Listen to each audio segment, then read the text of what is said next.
Zərifdir qaməti, gözəldir üzü, nur saçar ətrafa, o parlaq gözü. Tərifə gəlməyir gözəlin özü. Aşiqəm, aşiqəm tat gözəlinə. Hörüklər düzülüb enib belinə, şirin söz yaraşır incə dilinə. Heyranam mən onun düz əməlinə. Aşiqəm, aşiqəm tat gözəlinə. Öyrəti İsməti dillər əzbəri, elimin ən gözəl nazlı dilbəri. Onu sevdiğimi bilsin hər biri. Aşiqəm, aşiqəm tat gözəlinə.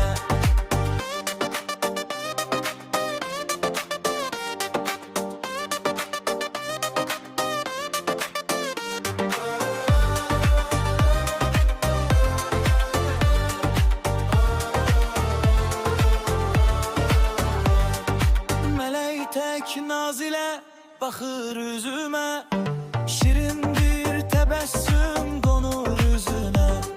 Dar pərdə çəkilib gülər üzünə. Aşiqəm, aşiqəm tat gözəlinə. Qeyrəti İsməti dillər əzbəri, elimin ən gözəl nazlı dilbəri. Onu sevdiğimi bilsin hər biri.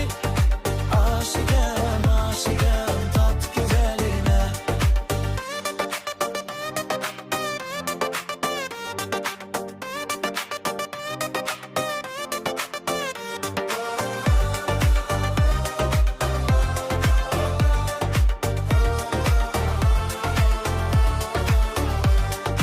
Göz süzüb baxanda canımı alar, şirin bir gülüşü qəlbdə od qalar.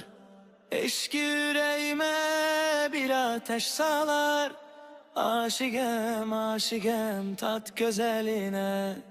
Aşiqəm, aşiqəm tat gözəlinə. Aşiqəm, aşiqəm tat gözəlinə.